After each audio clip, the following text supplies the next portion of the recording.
Hola chicos de quinto semestre. Vamos a terminar con esta parte de políticas públicas. El día de hoy vamos a echarle ganas, vamos a irnos rapidito para que sea su última clase, ¿va? Y ya al final les platico algunas cosas. Les envío un PDF, un PDF está en la plataforma de Classroom, ahí lo pueden descargar. Aquí lo voy a ir pasando a un lado en la pantalla. Ya habíamos hablado de la forma de gobierno en México, ¿no? Eso creo que ya lo había aclarado yo antes para unas cuestiones que vimos. Se los voy a recordar muy rápidamente. En una democracia tradicional hay cuando menos tres principios. El de mayoría, ¿no? O sea, la mayoría gana, pero no en todas. O sea, el de Estados Unidos es un buen ejemplo de esto. En Estados Unidos, la elección pasada, Hillary ganó la mayoría, pero el ganador fue Trump, ¿no? Y esto es porque ellos tienen un sistema diferente donde cada estado tiene X números de votos electorales y el que gana el estado gana esos votos, ¿no? Y van sumando. Es un sistema medio raro. Está interesante, me parece que funcionaba muy bien, creo que ya no funciona, ¿no? Habrá que verlo. Entre los modelos más tradicionales de democracia está directa, representativa, participativa. Esto ya lo habíamos visto. Democracia directa donde todos votan. Ya prácticamente no hay eh, modelos de... ¿Qué? Alguien me puso ahí que es igual por lo del colegio, al parecer. No lo entendí, compañero. ¿Qué me quiso decir?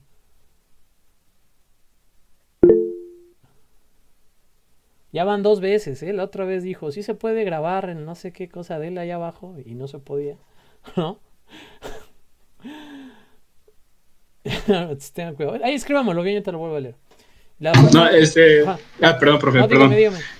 dígame. Lo que pasa que, por decir, está muy rara la democracia de Estados Unidos, a mi parecer, ya que realmente, como usted dijo, quien ganó las elecciones la vez pasada fue Hillary, ¿no? Pero creo que hay como que quien tiene más influencia, al parecer, es el colegio, así se le dice. Son personas que están en cada estado de país de Estados Unidos y pues vaya, son los que de alguna manera hacen valer más el voto, aún más que el de las personas. Y lo de la pantalla sí se podía, pero pues ya, ya no alcanzó a grabar la maestra. Este... Pero no es que esté rara, de hecho es una forma muy buena porque homogeniza estados que no son tan grandes.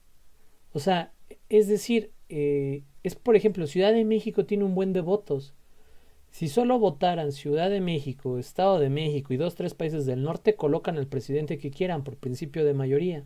Entonces prácticamente el voto del resto del país no cuenta, ¿no? En términos de presidente de la República. Entonces, si es un sistema muy interesante, eso es un sistema muy bueno. Yo me refiero a que no funciona ya del todo porque habría que revalorizar cuántos votos electorales tiene cada estado. Me parece que ya el crecimiento de la población no corresponde a los votos que tradicionalmente tienen. O sea, ahí habría que redefinir a cuánto se les da a cada estado, pero es un muy buen ejemplo de que no todas las democracias tienen un principio de mayoría, ¿no? O sea, es un ejemplo. Bueno, sigamos. En la directa todo el mundo vota, eso es casi imposible que lo vean hoy en día, pues por la cantidad de población que hay. En la representativa, que es la nuestra, unas personas o el pueblo elige a unas cuantas personas para que lo representen en la toma de decisiones de gobierno. Y en la participativa, la sociedad tiene mecanismos de participación como puede ser consulta de consulta ciudadana, referéndum, plebiscito, entre muchas otras formas, ¿va? Pero es una manera en la que la población puede estar más al pendiente de su gobierno. La forma de gobierno en México, ya lo habíamos visto, está en el artículo 40, yo les dije que es laica, ¿no? O sea, implica que en el país no hay ningún dogma religioso que incida en el gobierno, en teoría. Es república porque el gobernante no es de por vida, o sea, no es vitalicio, sino que se cambia, ¿no? El sistema representativo ya se los dije, y federal porque es un pacto entre todos los estados. En teoría, cada estado es independiente, en teoría, ¿no? Pero eh, pero se rigen bajo un pacto federal, establecen una ley superior y todos más o menos atañen esta ley, ¿no? Ya vi que ahí es como estadounidense, creo que está feliz de que ganó Biden. La veo ahí de rojo con estrellitas. Ahora fue de la Mujer Maravilla. Pues también es de Estados Unidos. Ah, Está es bien mi bufeado. pijama. Yo respeto todas las nacionalidades. Ahora, ya hablamos de gobernanza. Antes, en la versión pasada, les hablé de qué era gobernanza.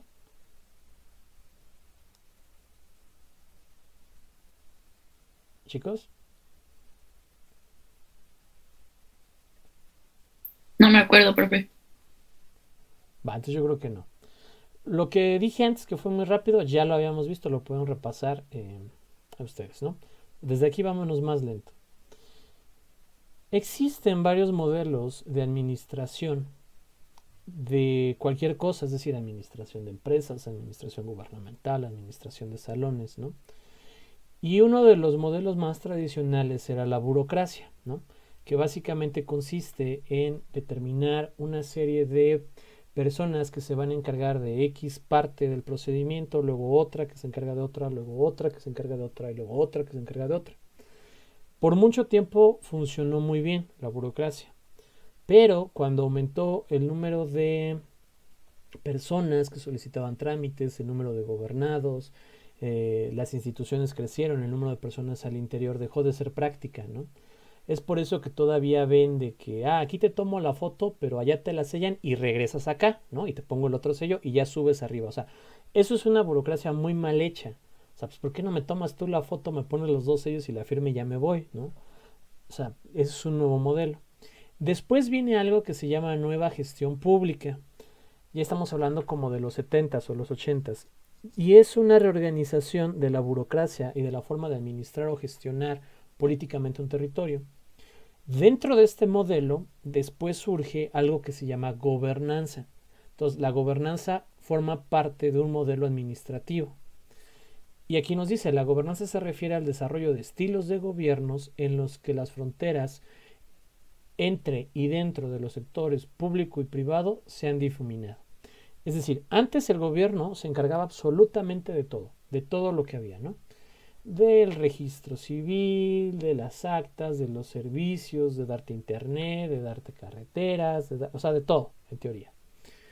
Internet no va, de darte televisión, de darte radio, entre muchas otras cosas. Llega un punto en el que el Estado ya no es capaz de soportar todo esto, ¿no? O sea, porque tendría que contratar a mucha gente, pagar muchos salarios y la economía quiebra, ¿no? Entonces, de ahí viene esta teoría de libre mercado, de que el Estado no intervenga tanto y por eso el Estado se empieza a hacer cada vez más chiquito en cuanto a personal y también en cuanto a poder. Cuando esto pasa, el Estado utiliza el modelo de gobernanza para decir, mira, ¿sabes qué? Hay cosas que yo no puedo otorgar y voy a empezar a dejar que el sector privado se ocupe de esto. Por ejemplo, la educación. O sea, yo puedo brindar educación a X número de personas. Véanlo ahorita, por ejemplo, a nivel de preparatoria y de universidad, ¿no? Antes tampoco había tanta primaria y secundaria, o sea, estaban como están ahora la prepa y la universidad. Véanlo de esa forma. Y entonces le voy a dejar en las manos de unos particulares el que también otorguen educación, porque en teoría la educación es laica y gratuita y es para todos, pero el Estado no lo puede hacer para todos y le deja al sector privado entrar en este modelo. Pasa lo mismo con salud, pasa lo mismo con carreteras, ¿no? Por eso hay que pagar peaje en algunas. Pasa lo mismo con la electricidad, pasa lo mismo con algunos drenajes, pasa lo mismo con algunos sistemas de agua pública, que en realidad son empresas privadas que se encargan de suministrarlos y administrarlos. Lo segundo que nos dice es un proceso por el cual los gobiernos son elegidos y vigilados y reemplazados, así como la capacidad de conciliar intereses divergentes y conflictivos, implementando efectivamente los acuerdos y las políticas públicas. El modelo de gobernanza posibilita la creación de un sistema de administración con responsabilidades compartidas y que divide la función de la gestión entre todos los miembros de la sociedad. Es decir, no solo el Estado va a hacer cosas, no solo el sector privado va a hacer cosas, sino la sociedad también hace cosas y lo hace por medio de las asociaciones civiles. Por ejemplo, los niños con cáncer. En teoría son responsabilidad del Estado, pero obviamente el Estado no tiene para atenderlos a todos. Entonces, la sociedad civil entra, algunas fundaciones, y apoyan a este sector en búsqueda de garantizar pues el derecho a la salud que está en la Constitución, ¿no? Eso es un modelo de gobernanza, permitirle al sector social y al sector privado hacer tareas que tradicionalmente le correspondían única y exclusivamente al gobierno. ¿Se entiende? ¿Sí? Sí, profe. Va, gracias, Emma. Ahora, vamos con política pública y política social, que es la diapositiva 7, si no me equivoco. Sí, a ver, antes de entrar justamente en eso, vamos a hablar de un antecedente a cómo se maneja la política hoy en día, ¿va? Primero, el estado de bienestar. Alguna vez les hablé de los modos de producción, que hablábamos de comunidad primitiva, feudalismo, esclavismo. ¿Sí se acuerdan de eso? ¿No? ¿O nunca les hablé de eso?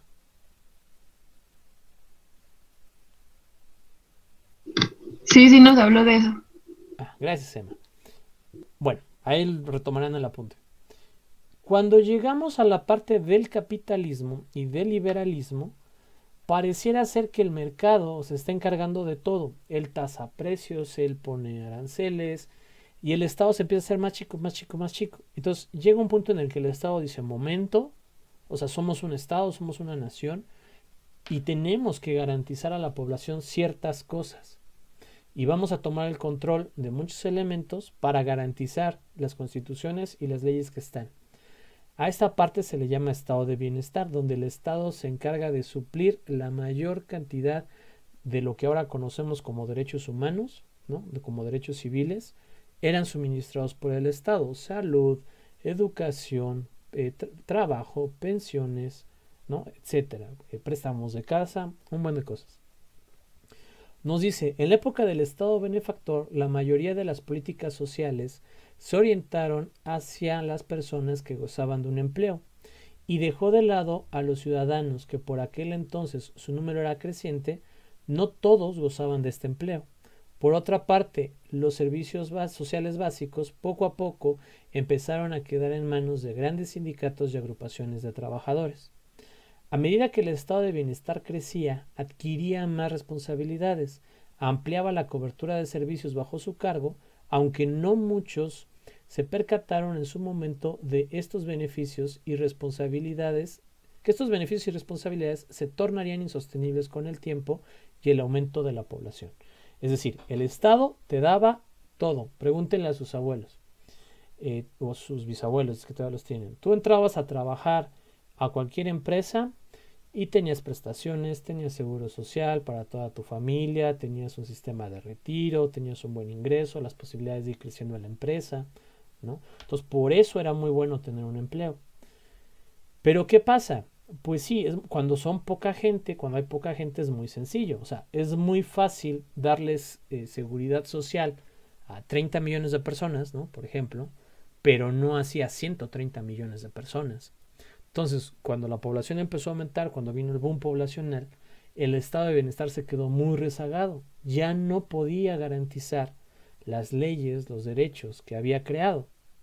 Véanlo ahorita con el transporte, véanlo ahorita con los feminicidios, véanlo ahorita con los secuestros, con los asesinatos. O sea, no es normal que estas cosas pasen y el Estado debería de impedirlo, pero simple y sencillamente el Estado ya no puede.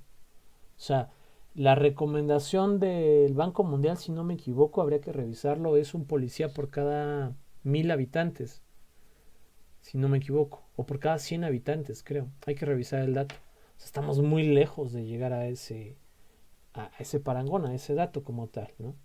Entonces, ¿qué pasa? Llega un punto en el que el Estado crashea, ¿no? Vamos a la siguiente, dice reformas neoliberales.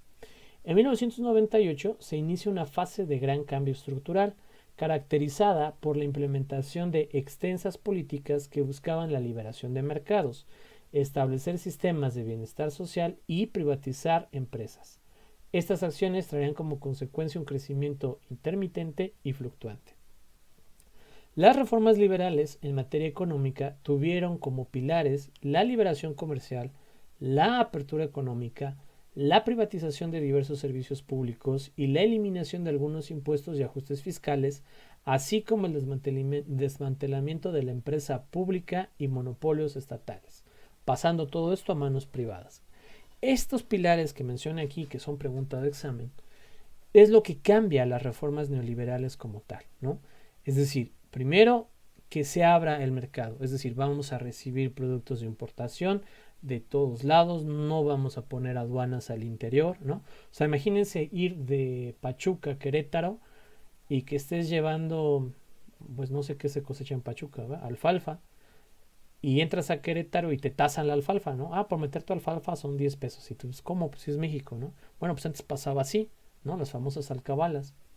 Ahora no, o sea, ahora vamos a liberalizar todo el mercado interno y la mayoría del mercado externo.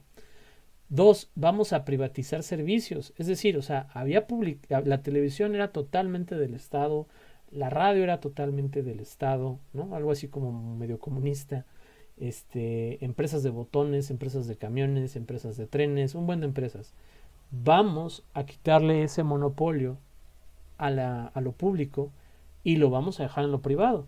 Entonces, por eso hoy tenemos tantas cadenas de televisión, tantas emisoras de radio, ¿no? Por esa liberación.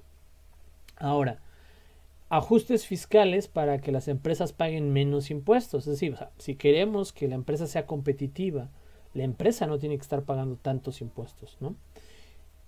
Y por último, el desmantelamiento de la empresa pública, o sea, Telmex, Botones de México, Refresquera, no me acuerdo qué mexiquense, eran empresas del Estado. O sea, es como decir, pues voy a trabajar aquí al Palacio de Gobierno, ¿no?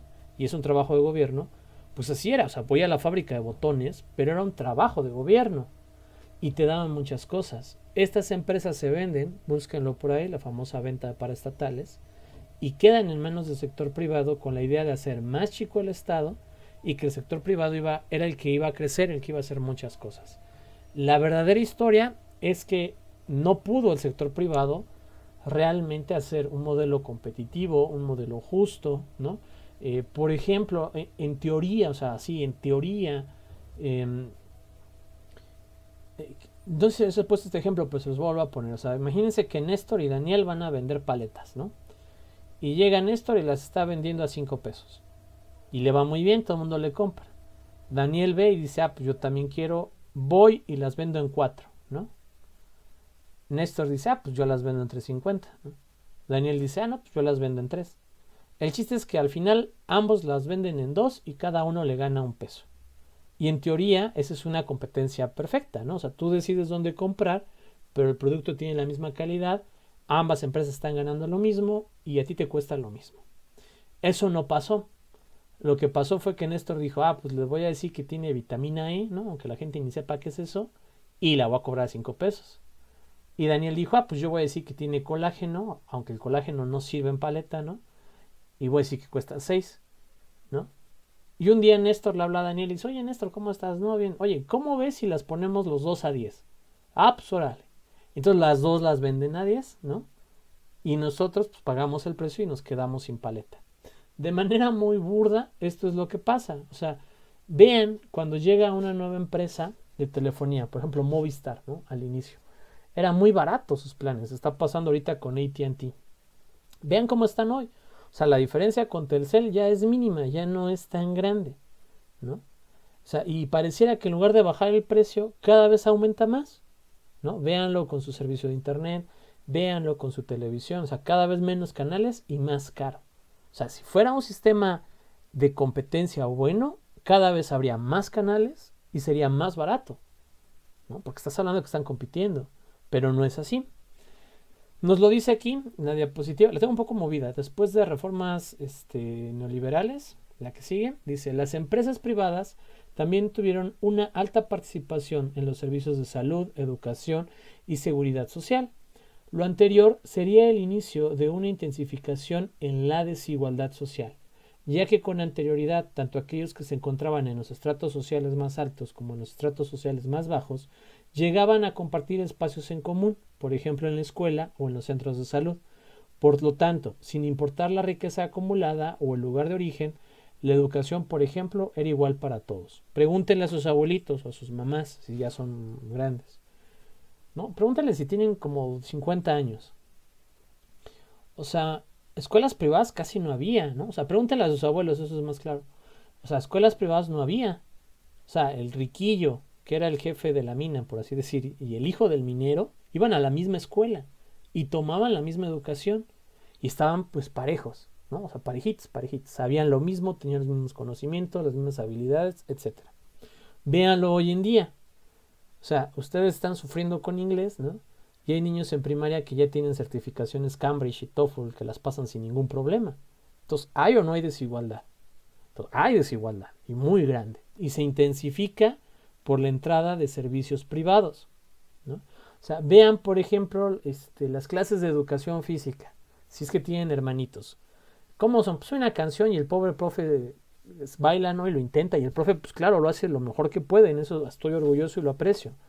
Pero pues, ¿qué va a poder hacer ahorita? ¿No? O sea, es complicado.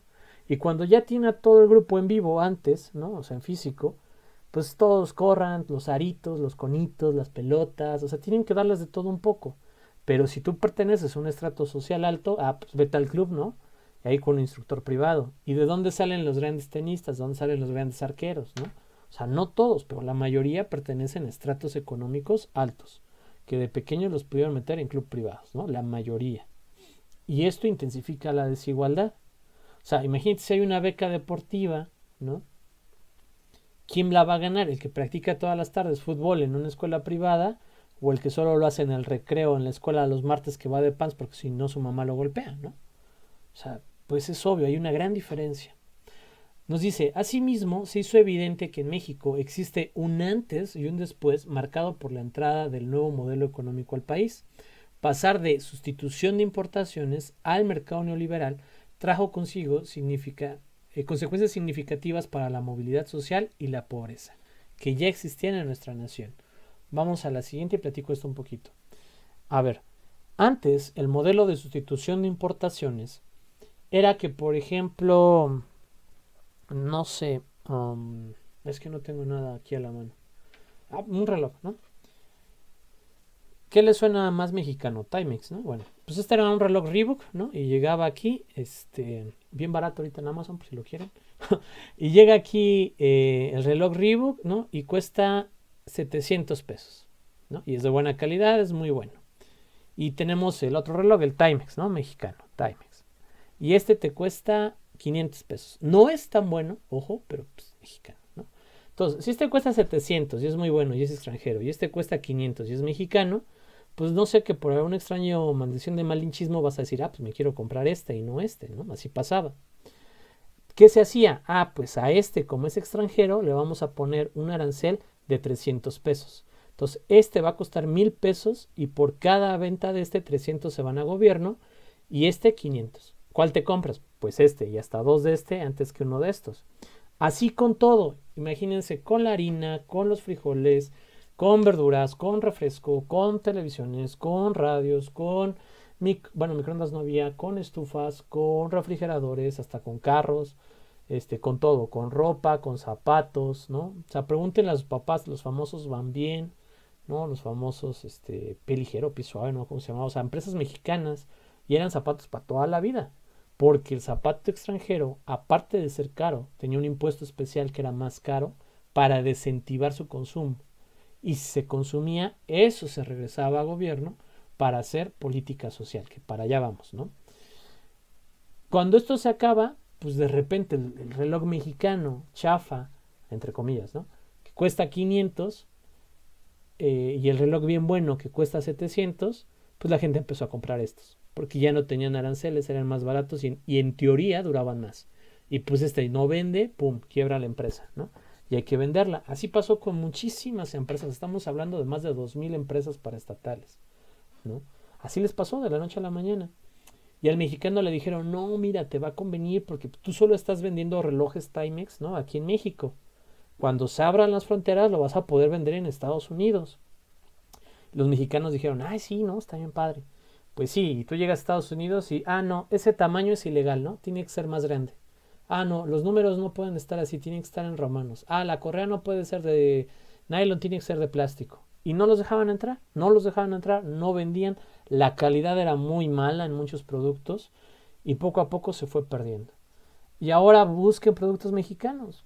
O sea, es complicadísimo, ¿no? Hay algunos de muy buena calidad, es cierto, pero en su mayoría de los productos tradicionales lo mejor o lo único es lo extranjero, ¿no? O sea, alguien que me dé el nombre de una televisión mexicana, que haga televisiones, ¿no? O un carro que haga aquí, o sea, es complicado, a lo mejor sí hay, pero es muy complicado hallarlo, ¿no? O sea, hay un carro eléctrico mexicano y se vende, pero creo que solo hacen, creo que 50 o 80 por año, ¿no? Versus los miles de Volkswagen y otros que lleguen, o sea, es complicado. En la siguiente, debemos de tener presente que las reformas neoliberales no solo impactaron en cómo el mercado se debería de administrar, sino que también imposibilitaron al Estado para realizar acciones que tradicionalmente le competían. El generar plataformas de entendimiento para los diferentes grupos sociales es esencial para evitar conflictos que surgen de la diferencia de clases. Esa tarea le pertenece por autonomía al Estado, ya que el mercado por sí solo no puede sustituir esta función. Y esta es como la antesala de políticas públicas. ¿Hasta aquí bien? Muy bien. Podemos decir, en la siguiente, política pública y social, podemos decir que toda acción de gobierno, ojo con esto, que toda acción de gobierno es una política, pero no todas las acciones son políticas públicas, ¿de acuerdo? Todo lo que gobierno hace o no hace es una política, así de sencillo. O sea, las acciones del gobierno se llaman políticas, pero no todas las políticas son políticas públicas. Franco Corso nos dice, bueno, hace una clasificación sencilla de los tipos de políticas más comunes. Existen políticas de Estado que se caracterizan por ser de largo plazo a nivel federal y buscan cumplir con los lineamientos que están establecidos en la Constitución. Existen políticas de gobierno las cuales representan la estrategia de un gobernante en turno, ¿no? Sin importar si es federal, estatal o municipal, que busca mejorar un sector social y se suelen establecer en los planes de desarrollo. Por último, las políticas públicas, que son acciones realizadas por el gobierno para dar solución a problemas públicos y tienen detrás un amplio proceso de análisis y elaboración. Toda política de gobierno que busca dar solución a un problema público es una política pública. De lo contrario, son otro estilo de políticas, ¿va? Por ejemplo, lo de la beca que da Andrés Manuel, que no me acuerdo cómo se llama porque cambió de nombre, pero que el año pasado era Benito Juárez, es una política de gobierno. No es una política pública como tal, es una política de gobierno, ¿no? Apoyo a madres solteras, o no, a madres solteras que tienen un hijo, ay, qué idiota. Apoyo a madres solteras de presidencia municipal, es que iba a decir que tienen un hijo, pues sí, si no, no son madres, ¿no? Apoyo a madres solteras de presidencia municipal es una política pública porque ser madre soltera con algunas vulnerabilidades es un problema público, o sea, está considerado como tal, entonces es problema público. Dar uniformes a los niños es un programa, es una política gubernamental porque no está resolviendo un problema público. O sea, es una política de apoyo de una campaña de un gobernador, ¿no? En la que sigue, Franco define la política pública como acciones de gobierno con objetivo de interés público que surgen de decisiones sustentadas en un proceso de diagnóstico y análisis de factibilidad para la atención efectiva de problemas públicos específicos en donde participa la ciudadanía en la definición de problemas y soluciones. La política pública también puede ser definida como las acciones que el gobierno realiza para satisfacer las demandas de su población o para administrar su territorio.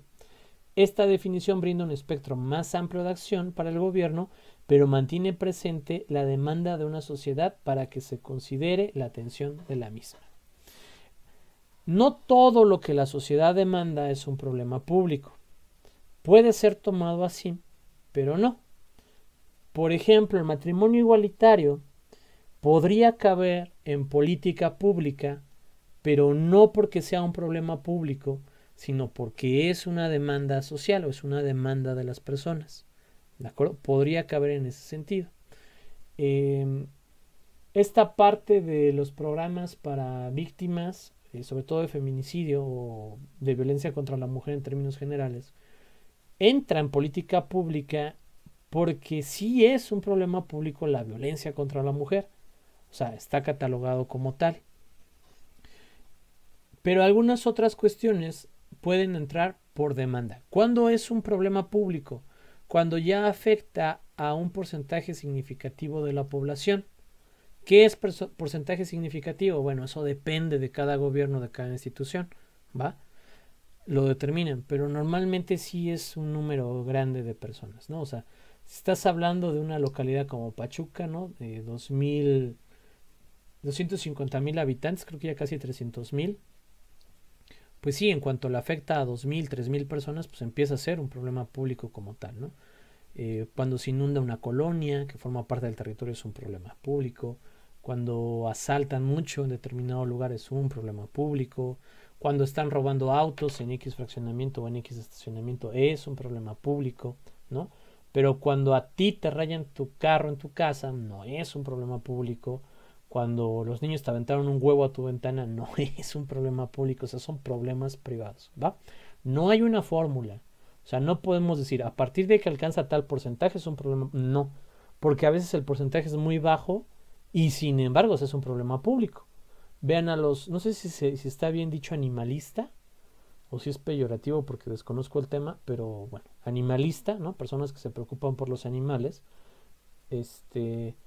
muchas veces no son un número muy importante, sin embargo, sí hacen eco muy fuerte redes sociales, pancartas, cartas, o sea, tienen una presencia y se tornan un sector a considerar y el problema que defienden se torna un problema público, ¿no? Pero por otra parte, vean por ejemplo a los niños sin hogar. O sea, nadie está ahí peleando de la ley de los niños sin hogar y dónde los tiene. O sea, nadie, ¿no? Y si los habrá, bueno, son muy pocos. No salen las noticias. Seguramente no dominamos estadísticas de cuántos niños huérfanos hay, ¿no? Pero es un problema público y el gobierno lo atiende y trata de generar políticas públicas para contrarrestar esto. ¿Hasta aquí vamos bien? ¿Sí? ¿No? Sí. La siguiente. Las políticas públicas, déjenme le pongo aquí un poco de zoom. Segundo, ya. Las políticas públicas y las acciones redistributivas en la sociedad deben de enfocarse en el talento y en el esfuerzo, sean las características que más impacten en la posibilidad de lograr una movilidad social, restando la importancia del lugar de origen, los factores físicos y personales. Cuando hablamos de movilidad social, que es mi tema de doctorado, ¿no?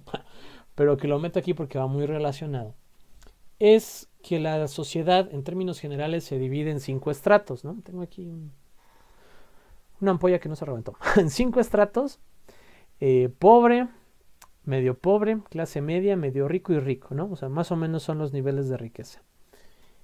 En el primer quintil es el estrato más pobre, ¿no? Entonces, primer quintil, segundo, tercero, cuarto, quinto. El quinto es el quintil más rico. Pasar de aquí a acá, o de acá a acá, o de acá a acá, o de acá a acá, o de acá a acá, o de acá a acá, es decir, fluir entre cualquiera de los quintiles, se llama movilidad social, ¿de acuerdo? Lo otro del transporte público, eso se llama movilidad social, pero enfocada al transporte, ¿no? O rutas de transporte, o movilidad urbana como tal, ¿no? O movilidad rural.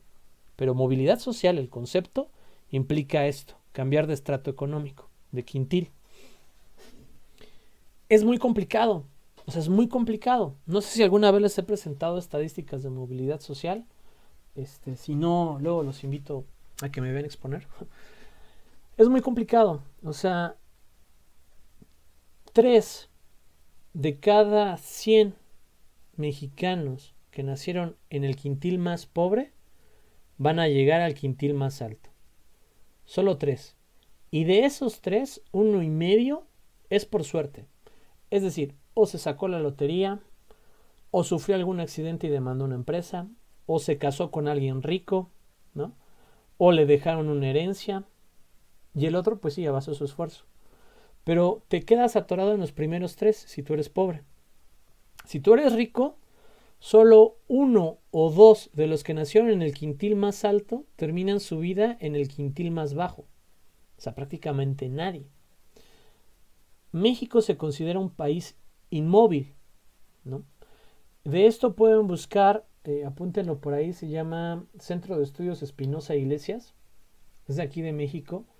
Ellos son los que tienen el monopolio de la movilidad social, es decir, ellos son los que más la han investigado, ¿no? Y si se meten a publicaciones, van a encontrar varios libros que son gratuitos. Entre ellos uno que se llama México, el motor inmóvil. Es muy bueno, o sea, te dice prácticamente en México no hay movilidad social. Mueres donde naciste, ¿no? O sea, naces pobre, mueres pobre. Naces clase media, mueres clase media, ¿no? Si no es que te vas a la pobreza. En México, en 2015, existían más o menos 44 millones de pobres.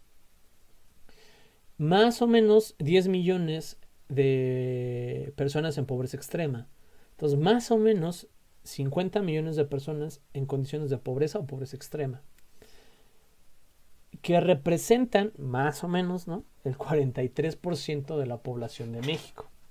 Y tú dices, bueno, pues somos un país en vías de desarrollo, no somos tan ricos, pues que 43% de las personas estén en pobreza, pues sí es un número malo, pero no es tan malo, ¿no? O sea, uno pensaría, bueno, ya vamos por menos de la mitad. El problema es que cuando a esa estadística le metes personas en riesgo de caer en pobreza por una vulnerabilidad, se dispara, porque personas en riesgo son casi el 30%. Entonces tú sumas 40 y 30 y de la noche a la mañana tú puedes tener 70% de pobres en el país.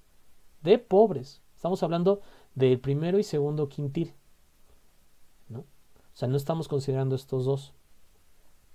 Eso casi nadie lo estudia, casi nadie lo ha dicho como tal, no se ve mucho, pero es real. Para caer en pobreza tú necesitas tener 2 de 3 vulnerabilidades en uno de los estudios.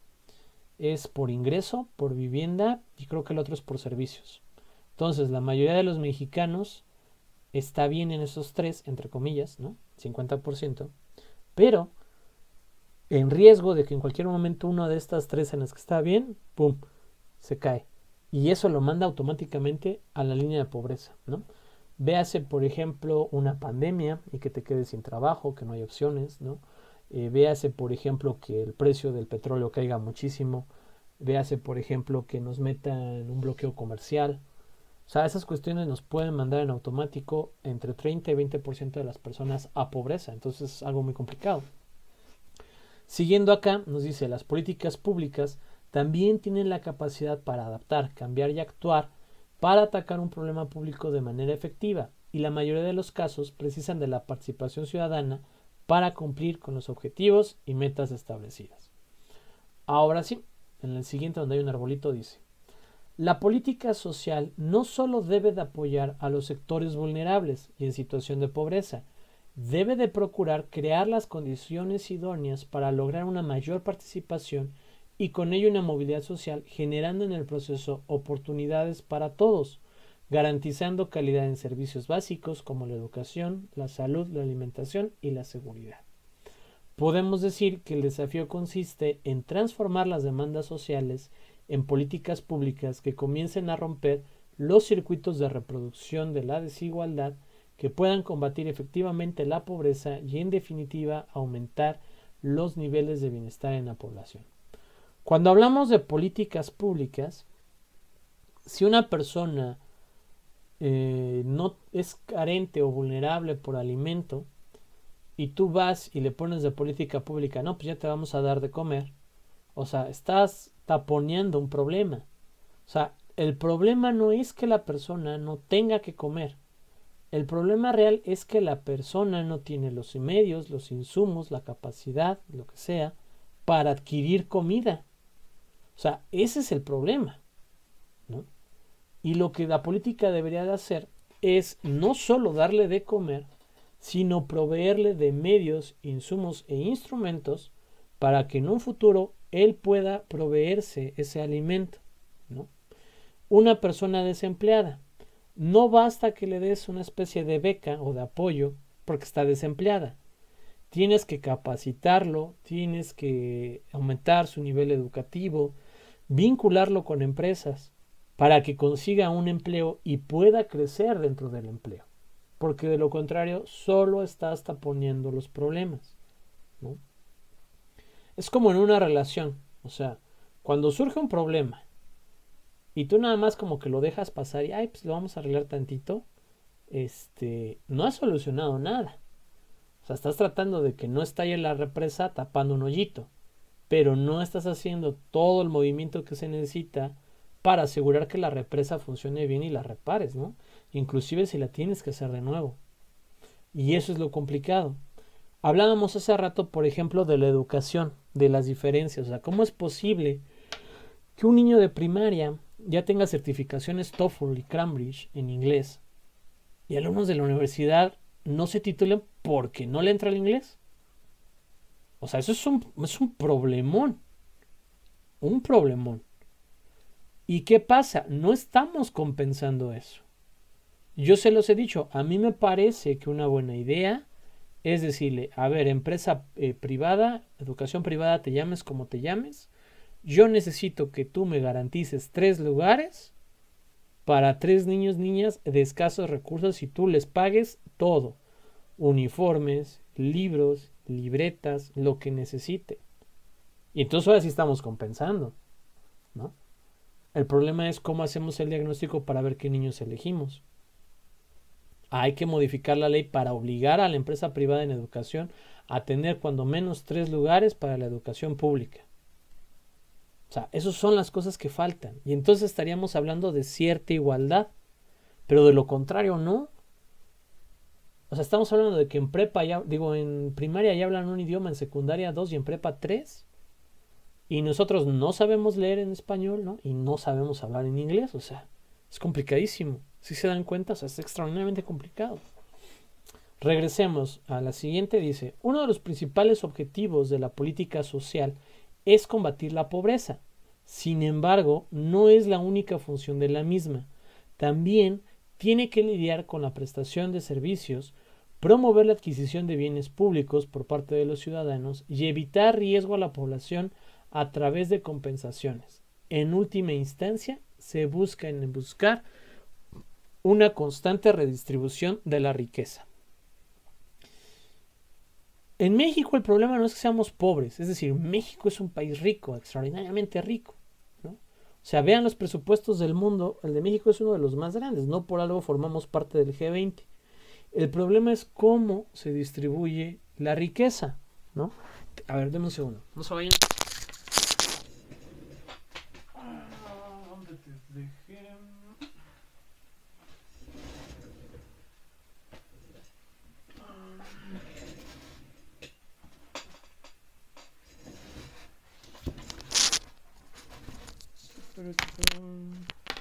Ahí voy. Ya. Joseph Stiglitz es uno de los... Es un premio Nobel, no sé si lo habían escuchado, en economía. Y él propone... él establece una teoría... aquí está. Es esta versión. Se llama El precio de la desigualdad de bolsillo. Sale al revés la imagen, no sé por qué, déjenme. ¿Sí sale al revés?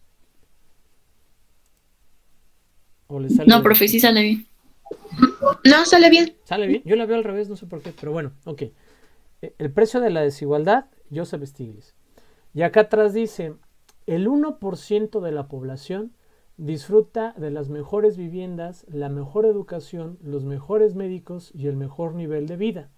Pero hay una cosa que el dinero no puede comprar. La comprensión de su destino está ligado a cómo vive el otro 99%.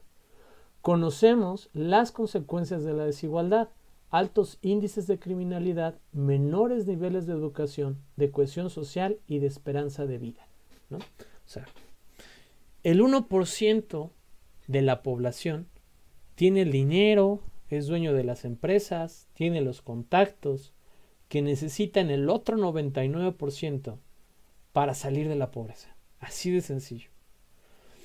Estaba viendo, mi esposa me platicó un reportaje donde literal en Estados Unidos, en ciertas, no sé cómo se llama, procesadoras de desperdicios, donde llega la basura, ¿no? Para acabar pronto. De que llegan toneladas y toneladas de bolsas de comida a la basura, cerradas, y que todavía no caducan, pero las tiran. ¿Qué porque salió mal impresa? ¿Qué porque está chueca? ¿Qué porque ya llegó la nueva mercancía y hay que sacar la vieja? O sea, toneladas de comida a la basura. Toneladas. Diario. Y la gente muriéndose de hambre en la calle, en los propios Estados Unidos. En mayor o menor medida tiene que pasar en México y en el resto del mundo lo mismo. ¿De acuerdo? Entonces, ¿cuál es el problema? El egoísmo, chicos. La mayor pandemia de la historia actual de la humanidad no es el COVID, es el egoísmo. O sea, yo velo por mí, solo por mí, después por mí, porque en teoría así debe de ser, yo trabajo para mí, si triunfo es por mí, si tengo dinero me compro todo para mí, porque cada quien debe de luchar y de trabajar por lo que tenga. Eso es una mentira, o sea, pero es la falacia más grande que puede haber. O sea, si yo tengo todo el dinero del mundo, pero no hay alguien que haga zapatos, ¿a quién le voy a comprar zapatos? Si yo tengo todo el dinero del mundo, pero no hay alguien que haga celulares, ¿a quién le compro el celular? ¿Me explico? Hay una codependencia social que estamos no queriendo ver, ¿no? O sea, no estamos no queriendo ver. Y tenemos que voltear a verla y tenemos que hacer que la gente la vea. Lo platicaba al inicio de la clase, que luego creen que nada más les cuento mi vida, pero todo tiene relación, ¿no? O sea, ¿cómo es posible que existan televisiones de 120,000 pesos? O sea, ¿de qué estamos hablando? Si no hemos podido superar como humanidad crisis alimentarias, de hambruna, de matanzas, de discriminación. O sea, es el año 2020 y seguimos diciendo Black Lives Matter, ¿no? Y empezamos a decir Women's Life Matter, ¿no? O sea, la vida de la gente negra o de color importa, la vida de las mujeres importa. En 2020. ¿Cuándo vamos a decir la vida de los indígenas importa? ¿No? Allá por el 2060. ¿Cuándo vamos a decir los niños importan? ¿No? Allá por 2070. O sea, ojo, estamos peleando por estupideces, ¿no? O sea, a mí cómo me molesta en lo personal que alguien me diga, ¿estás de acuerdo o desacuerdo con la homosexualidad? Y yo les digo, o sea, con todo respeto a la homosexualidad, está hasta acá abajo en mi lista de pendientes. Porque hay acá una serie de problemas históricos bien graves que afectan a un buen de personas, sean o no sean homosexuales, que nadie está queriendo voltear a ver, ¿no? O sea, vean África. Todavía hay dictaduras en pleno 2020. No hay esa idea de los derechos, no existe, ¿no? ¿Y por qué? Pues porque todos están concentrados en sus propias cosas. Yo les pregunto, a ver, yo sé que tienen muchas necesidades. Todos vamos a tener toda la vida necesidades, porque muchas de las necesidades son creadas. Pero si hoy tienes ropa, la que sea, si hoy tienes zapatos, los que sean, y si hoy al menos vas a comer una vez, tú no tienes necesidades. Tú tienes caprichos, pero necesidades no. Porque podrías trabajar solo por un pequeño casa, por alimentos básicos y bien nutritivos, ¿no? Como las verduras, y hacer de tu vida lo que quieras. Ah, pero que ya salió el nuevo celular, la nueva compu, los nuevos zapatos, la nueva ropa, que quiero mi casa que tenga esto, que el nuevo carro. O sea, hay tantas necesidades ficticias que nos han colocado en la mente que vivimos estresados y vivimos tristes y vivimos frustrados. O sea, no puede ser que tú tengas un carro, el que sea, y ves pasar una camioneta del año y digas, ay, me gustaría tener esa camioneta. O sea, tienes un carro, ¿no? O sea, ¿cuánta gente tiene un carro? Hay un montón de gente que no tiene, ¿no? No puede ser que te levantes y te golpeaste en un dedo y digas, ay, mi dedo me duele. O sea, hay gente sin piernas, hay gente sin brazos, ¿no? O sea, nos quejamos muy fácil. Y lo platicaba yo con mis papás, o sea, le achacamos la responsabilidad a todos menos a mí, ¿no? Ay, que soy muy pobre, Andrés Manuel, es tu culpa. Ay, me enfermé de COVID porque me salí a una fiesta de la Santa Muerte con 300 personas, pero fue tu culpa, Gatell, y fue tu culpa, Andrés Manuel. O sea, para la culpa está bien fácil. Es que tal profesor me reprobó porque pues yo pasaba con 7, pero me puso 6.9. O sea, ya desde que estás hablando que pasabas con 7, es tu culpa, porque debiste haber pasado con 10. Ay, es que el alumno no sé qué, o sea, también los profesores, o sea, no manches, o sea, no. Uno tiene que asumir sus responsabilidades y las consecuencias de sus actos, ¿no? Si yo no llego a checar, a mí no me pagan, ¿no? O sea, así de sencillo. Entonces, si un alumno no llega a tiempo, yo no lo evalúo, ¿no? ¿Qué les parece? Ay, no, profe, los derechos sociales. Es que estoy muy estresado, profesor. Porque mire, pobrecito de mí, me conecto desde las 11 de la mañana, me pongo una chamarra y me quedo en pijama, y hasta las 7 de la noche, ¿usted cree? Enseñándome cosas, profe. O sea, ¿cómo cree? ¿Qué tortura tan más grande? O sea, chicos, o sea, sí entiendo que se cansen, pero sepan poner las cosas en contexto. O sea, en su lugar, muchos quisieran estar, de todas las edades, se los prometo, que firmarían por tener clases, una computadora y comida todos los días de su vida. ¿No? O sea, nosotros no somos un ejemplo de pobreza. Por muy mal que nos pueda ir a algunos de ustedes o a mí, no estamos ni cerca de lo más pobre de lo pobre que hay en México. Gente viviendo en coladeras, ¿no? Gente comiendo de la basura. O sea, hay muchos perros que comen mejor que lo que muchas personas van a comer hoy. Y esos son los problemas que la política pública no quiere ver y no quiere reconocer. Y nosotros estamos perdiendo el tiempo en otras cosas, ¿no? Ay, que nos den internet a todos. Tenemos el derecho al internet. O sea, léete un libro, ¿para qué quieres internet? Ya con la televisión tienes, ¿no? O sea, hay cosas que quedan pendientes y que les va a tocar enfrentar en algún momento. Siguiente. Vamos, esta parte es importante y ya casi terminamos. Nos quedan 2 diapositivas. Etapas de una política pública. Hay muchas etapas, hay muchas formas de hacer políticas públicas. Esta que propone Franco es una de las que a mí más me gusta por cuanto es sencilla, por cuanto contiene la mayoría de los elementos que muchas otras proponen y porque es una de las más usadas. Entonces nos marca que hay 4 etapas: gestación, diseño, implementación y evaluación. En la gestación está el surgimiento e identificación de problemas públicos. ¿Qué es un problema público y cómo lo vamos a atacar? Y se evalúan 3 o 4 posibilidades para las etapas de implementación. En la parte de diseño se analiza el problema, se analizan las soluciones, se analiza la factibilidad. ¿Cuál es el problema? Hay niños muriéndose de hambre. ¿Cuál es la solución? Darles de comer. Factibilidad, no podemos. ¿No? Porque no nos alcanza, según dice el gobierno. Entonces hay que hacer otra cosa. Recomendaciones de la política pública y plan de acción de política pública. Lo de la evaluación lo voy a explicar hasta el final, lo que está hasta abajo. Luego, implementación, decisión, presupuestación, legislación y ejecución de agencias gubernamentales. Es decir, se decide qué se va a hacer, se hace el presupuesto para hacerlo, se generan las leyes necesarias para poder llevarlo a la práctica y se ejecuta. Y por último, dice evaluación de impacto, evaluación de los efectos de la política pública. El modelo tradicional de creación de políticas públicas nos dice que la evaluación es la última etapa de la política pública. El modelo más reciente nos marca que no, que deben de haber elementos de evaluación en todas las etapas de la política pública para no cometer errores. Si tú evalúas hasta el final si la política sirve o no sirve y no sirvió, perdiste dinero, perdiste tiempo y el problema creció.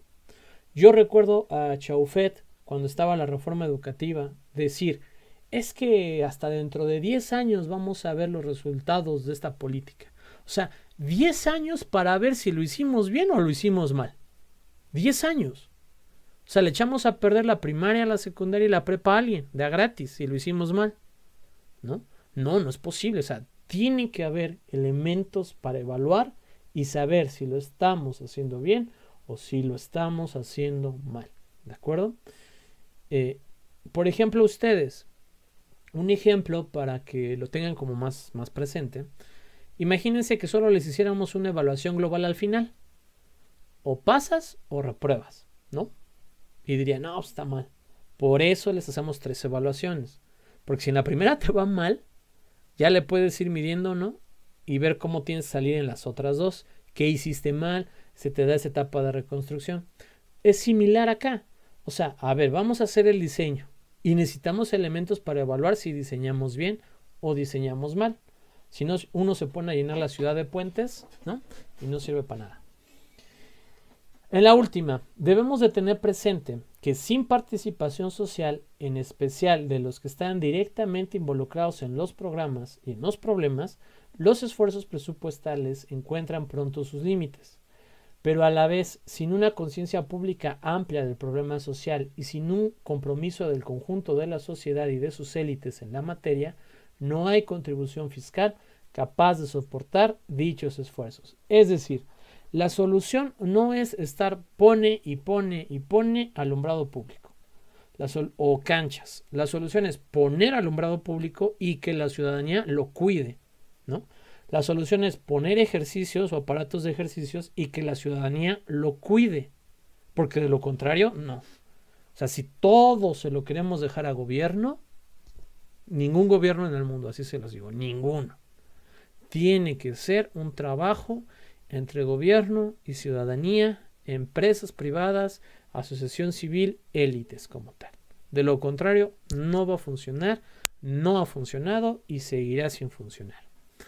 Obviamente esto es como la embarrada de la embarrada de políticas públicas, ¿no? O sea, hay una licenciatura en política pública, hay una licenciatura en políticas. Pero creo que sí son elementos que deberían de más o menos vislumbrar, sobre todo las etapas que ustedes le estudien un poco más a fondo, porque en algún momento formarán parte de una política pública, sobre todo en la etapa de diseño, ¿no?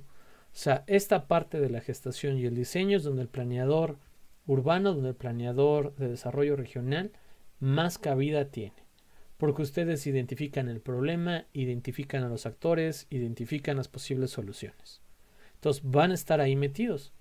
Y de una vez más o menos que sepan cómo le van a hacer. Chicos, chicas, hasta aquí. ¿Dudas?